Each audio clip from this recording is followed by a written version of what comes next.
Hello, right streamers. I hope you're all doing well. Just want to say thank you so much for joining our live stream today. We have Damian, co-founder, and Riaz, hello founder everyone, and CEO. So, guys, first of all, how are you? And yeah, thank you for coming.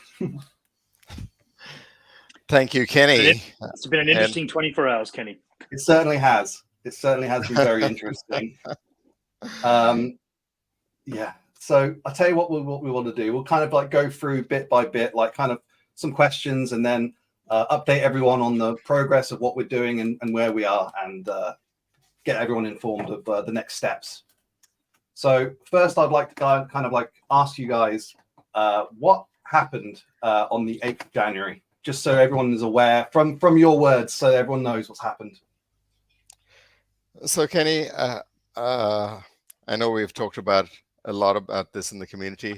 Essentially, a fairly large wallet has been hacked, and the funds were stolen from that wallet. This happened on Monday night. It was around, I believe, 8:15 to 8:30 Singapore time when it actually happened. And the hacker basically stole all of the right tokens and started dumping them on the market, and we were all watching it and we were thinking, what's going on? Why is this sell pressure? And as a result, token price started to go down.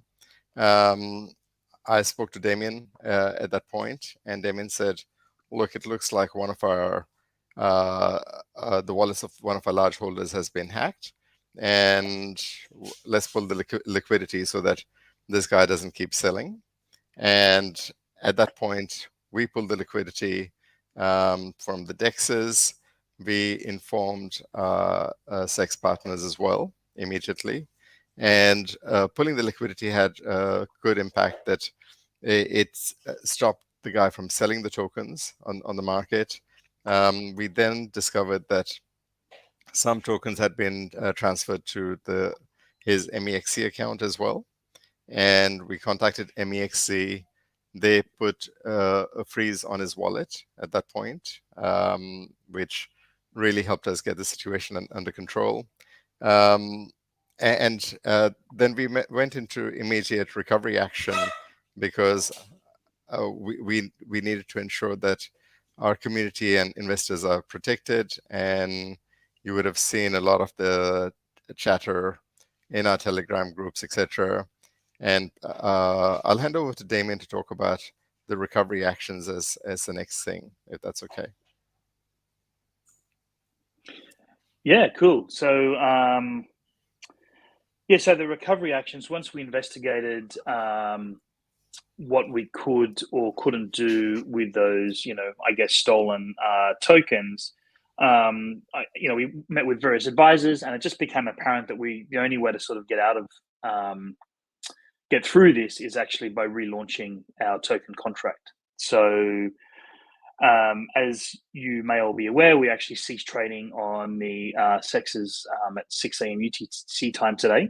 So the reason for that is so we can actually redeploy the token contract.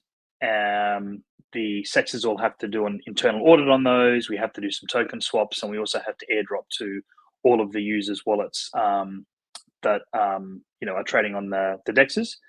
And we feel that that's probably the best outcome. It protects all the investors, and we aim to be back up and running, fully trading, and the offending wallet holder removed from the system, and back up and running on Friday. I think that's the plan. So we're on a target for that. So okay, thanks guys. That's really great information, because a lot of people were asking, and a lot of the time it's better to hear it than to read it, and it's good to get it from you guys, first person. So what will happen to the current Ritecoin now? What's the situation there? Is it automated? How will that work? So you mean the current one? That's the current one, the current one.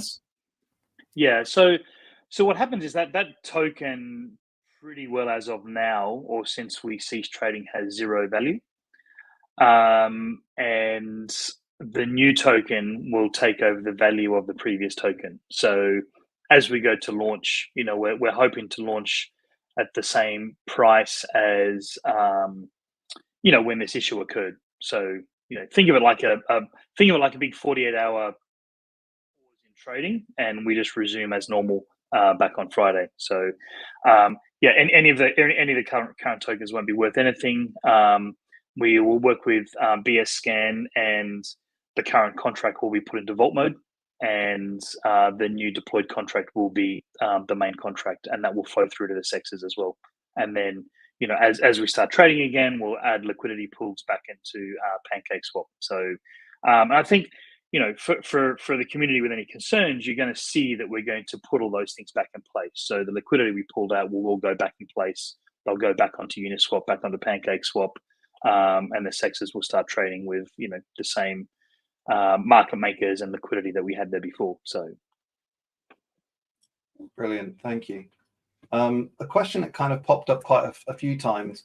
I think during like the initial sort of statement, there was like something regarding top 20 wallet holders. Could you just clarify on that? Because we have a lot of passionate right streamers who really care about the project, and obviously have done their best to invest in the project. So can you just let us know what about people who are in the top 20? What does it mean? Yeah, sure. And I think I put that statement out yesterday. I was I probably should have made that a little bit more than the top 20, but I think we were kind of reacting to making sure that top wallet holders are protected, and that we're not going to get a scenario again where one of our top wallet holders has a wallet hacked all of a sudden when we release these new tokens, and we're back in the same position. So it's more just to say that we can reach out to them. And I did have a few of those people reach out to me today and just confirmed that their wallet is either multi-sig or cold wallet using Ledger, etc., just to kind of confirm that those tokens are safe when we send to them. And that's really all that was for. And I think we're past that now. So when we deploy the new tokens, there won't be any issues, and everyone will be made good with the exact same amount that they had before. And they'll just arrive in if you've got MetaMask, when we do the airdrop, like once that's done, you'll just see the new token there. So there's nothing you'll have to do. Brilliant. And I just You're want to on mute, Riaz. Oh, sorry, guys. David, I think worth mentioning that if you are on one of the exchanges, then essentially your tokens will get swapped on the exchange. So that again, good point. Yeah, exactly. So if you're on one of our exchanges, they actually will do the token swap internally. So we actually send the exchanges the new token. They'll update the contract address, and when trading resumes, you will just continue. Your balances will be the same. There'll be no issues there. So yeah, it'll be like the same as it was. Like no effect. Like it's just how it was before. Like I said, just think of it like a big trading pause. Exactly. So I just wanted to ask, could this, maybe have a potential effect on Crypto Nights or any of the other projects that we're working on or developing? Is there any sort of issue there, or is everything on schedule as we continue? Kenny, not at all. Everything is on schedule with Crypto Nights and even the other films, etc., that we have announced. This is a hiccup that has caused us a bit of pain, and we have absorbed the pain and tried to make it as easy for the community as possible, so that they don't have to suffer any pain per se. And we've got some really exciting announcements coming through in the next few days about our first night that'll be on the show, and I think it's a name that'll really excite the community. But I don't want to steal thunder from my marketing team, so that's all all in play. And in the coming weeks, we'll announce a night kind of one by one, and you'll be able to participate in those AMAs as well, and with the nights, and really get to know who these people are. And I'm super pumped about Crypto Nights in particular. but also, the fact that we've got films from Lifetime, and which is a globally known brand, and for us to be launching with that, no one on the planet has done it before. So that sets ritestream apart from everyone else. And yeah, that, as I said in the Telegram chat, that yes, it's a little bit of a hump, but we have put a plan of action into place, and as Damien mentioned, by Friday, this will all be behind us, and we'll, uh, very interestingly, we have had people reaching out to us, even investors reaching out to us lately, saying, "Hey, can we invest in your project now?" Like, because they all think that, this is a great time to get in before this baby kind of goes to the moon. So, yeah, everything is on track. Fantastic. And I mean, you kind of touched upon it, but can you tell us like what to expect soon? Like, I think you kind of covered it, right? Like, I think we've got Launchpad as well, maybe, Damien. Like someone mentioned about the Launchpad. How are we looking on that? When is that going to be ready to go? Yeah, imminent. As everyone's probably seen through our socials, we've released the first film. I think it was Identity Flip for Lifetime, and we'll make. Well, actually, we've released the two films. I remember now. A lot's happened since we did that. So they'll come live on the Launchpad, probably most likely very early next week. We've just delayed that by a few days just to obviously get through what we're getting through at the moment. We'll launch that. People can express interest, and then we'll also show all the benefits of holding the NFT. So you'll see the value that you get back from that, and then hopefully, not too far after that, we'll actually start selling those NFTs. So yeah, it's pretty exciting. And Riaz and I had a great talk with the producers of these movies the other day, and they're really pumped about it. They like this kind of new way to have people in the community involved in film and TV projects. So we launched with these two, but there'll be a dozen more after it. So that's exciting. Wonderful. Thank you so much. I think that's basically all the questions I have that are on the top of my head. I think it'd be good to... Sorry, Riaz, you go ahead, mate. If you want to step in, don't. No, I do want to address some burning things that I've been. I'm very. I may not always interact on Telegram, but I read every single thing that the community is sharing. So I'm aware of the concerns and how we handle the situation. And I know people have been asking, whose wallet is it, and what are you going to do about it, etc. So I encourage people not to go on a witch hunt, because someone's been hurt in this process and they've lost a lot of money, and there's no point trying to do a witch hunt and hurt them anymore.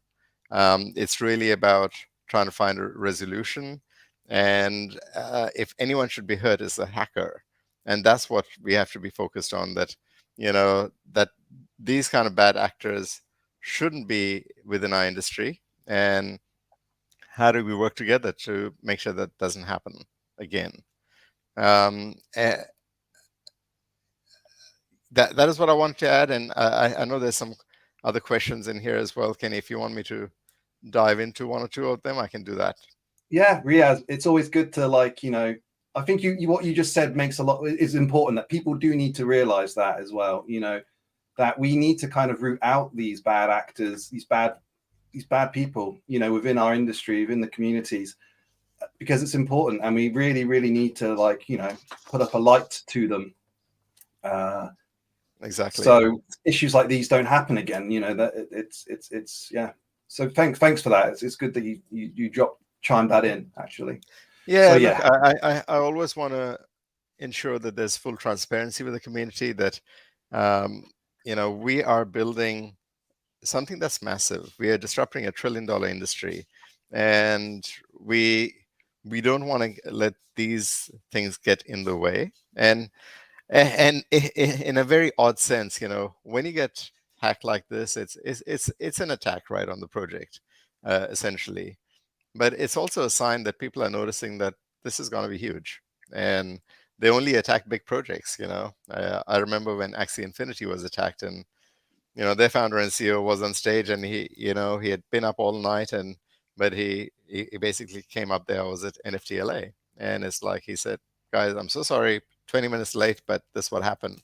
But that transparency is really important, and ultimately, good projects always recover from these things, and they go on to become much stronger over time as well.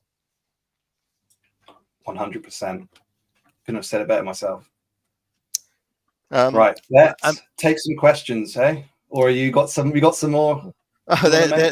No, I'm just looking at the questions now. There's you're just looking. Yeah, there's going to be a lot. So guys, now's the time. Get your questions out to us. Anything that you've been wanting to say, everything you've been hammering on, just please. This is the best time to do it. Straight from Damian and Riaz's mouth. Let's get some questions up. Send in your comments. While you open up the questions, I'm just looking at it from the top. What is right strategy for funding ongoing development and covering team salaries? So we are fortunate that we still have a significant amount of capital reserves for the business and a very healthy runway. So there's no issue with regards funding. And funnily enough, this incident has actually attracted a lot of people to us, where people are saying, "Hey, can we invest in the project? Because it's a fantastic time." So including some venture capital funds that have reached out to us literally in the last 24 hours. So there's silver lining to everything, and I see that. So we're on a solid footing. The other thing is that where the project is at, unlike a lot of crypto projects that talk about great things and making TV shows that never actually happen, etc., we are executing. We've delivered to our promises. We've launched the app as promised. We're launching the Launchpad as we have promised as well. And it is rare for a blockchain project this early in the journey to be actually doing these things, and we're going to be revenue generating. So my personal goal is that within this year that we become a self-sustaining business anyway, that we're not relying on raising capital, etc. Demo, do you want to take some questions? I think I've done a lot of talking. Yeah, I think there's a few here. There's some. I guess I can talk about some of the technical stuff. There's one here asking about, will all holders to be made whole? Yes, they will be, except the hacker. What else have we got there?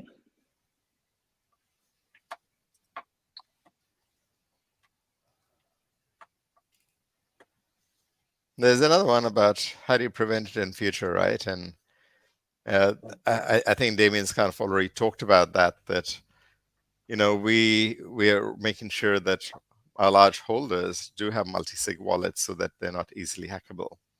And we are putting some checks and balances in place in that regard.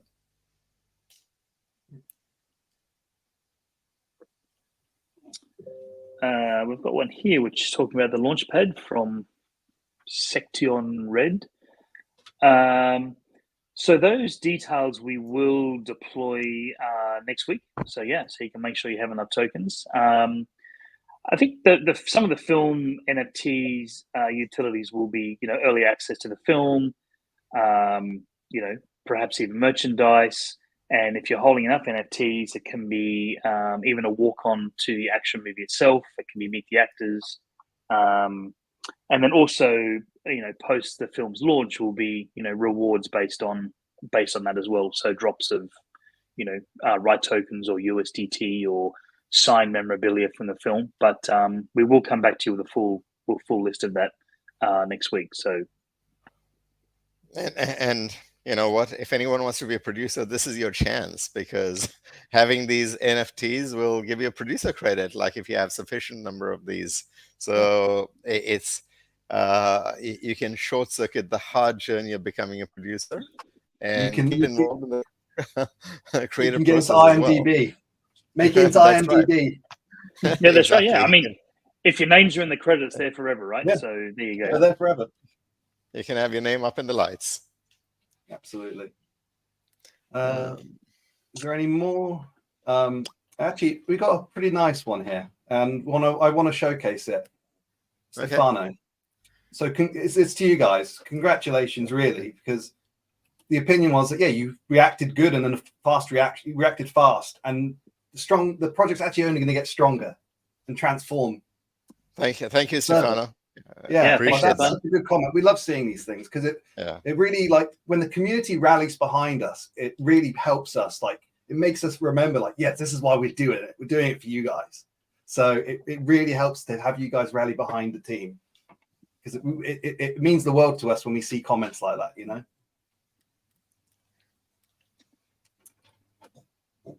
There is something else that I'd like to share, Kenny, which is go ahead. You know, kind of not directly related to this, but you know, just reading some of the comments in the chats and comparing us to other projects and so forth.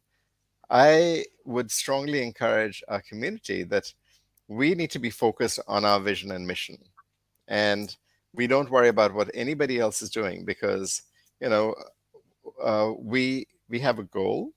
We know how to get to that goal.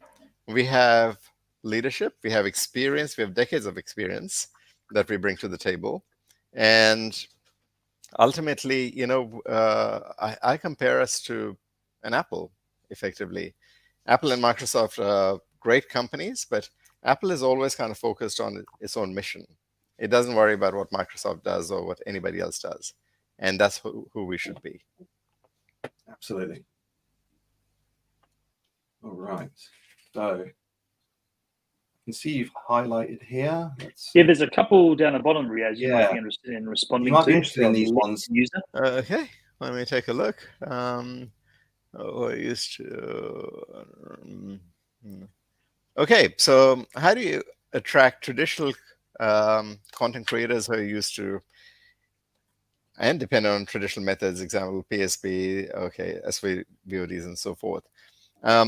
So in fact, we are already doing that, guys. You know, the films that we have just announced, they are with traditional filmmakers that have been producing films for decades, and they basically through my partnerships with them, you know, I work with them on other projects. I basically said to them, this is the future, and this is a new way of funding creative projects, and they have fully embraced it and said, let's do these two first, and if that works, then we're gonna do, you know, a dozen more with you. And then I've got, for those of you that are not aware, we also have a sister company called All Rights, which is basically a content distribution platform.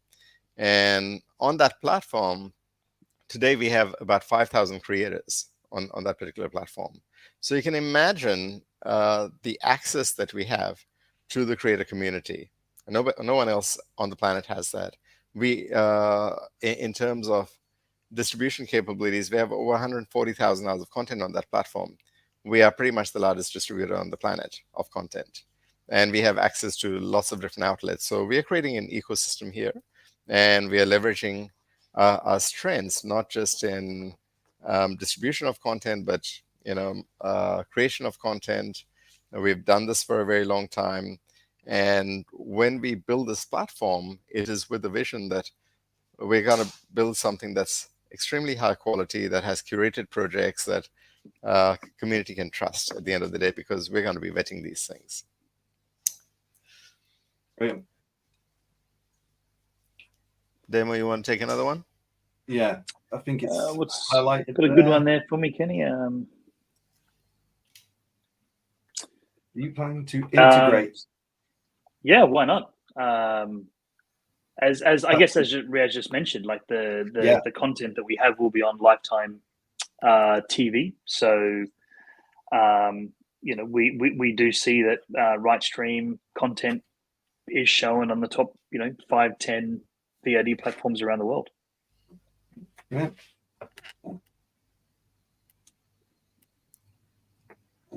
There's one here just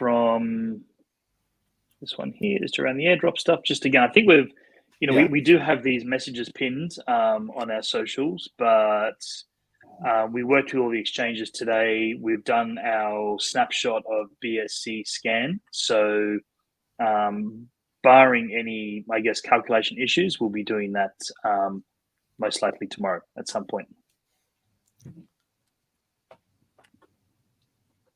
Right. Is there any more that get your attention? Any we might have missed, actually? Or is that... Well, there's a question here. It says, will we get the money back, which was before the dump? So you're getting the tokens back, right? So you haven't lost any money per se, and you'll be able to trade them just per normal. So, and hopefully we'll be flying once we reach Friday. But that's all up to the community. We work on this together. So if the community supports, and if you hold the token, you buy more tokens, then of course we will be going to the moon. That's for that's for everyone. No one's losing. The only time you lose is when you sell.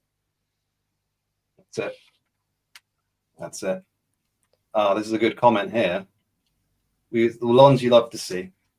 Appreciate the speed in which you guys handled the situation. Kudos to the team. Thank you, Gina. Thank you so much. Yeah, thank you. Thank you. Okay, so I don't know if there's anything else to bring up. If anyone has any more questions, or if you guys have a point or something you want to end on, or Dema, do you want to say anything? I think again, I think it's just really thank you to the community, and I think it shows that we're dedicated, we're experienced, we know what we're doing. We've gotten through this last 24 hours, and stay with us, and let's make great together. So thank you. And a shout out to David Pipe. Thanks for joining. Hi, David. Hey, David. I hope you're doing well, and thanks for supporting our project. David was involved with us in the early days, and he continues to support us on this journey. And I think just finishing words, guys, every successful business goes through ups and downs. There are bumps along the way. The road to success is never a straight line, and it can go up and down, but essentially you have to believe in the vision. You have to be committed to it, do whatever it takes to succeed. That in my books, failure is not an option. I will never ever give up. So, and those of you that stick around, you will see the success. So I thank you from the bottom of my heart for being with us on this journey, and for all the positive comments that you guys have shared, and for supporting us over the last couple of days as well. And I will see you at the moon. Thank you. Thank you, everyone. Have a great day, a great evening, or a great morning, wherever you may be. And sending all of our love from the ritestream team. Farewell, and see you in the community. Bye, everyone. Bye-bye. Bye.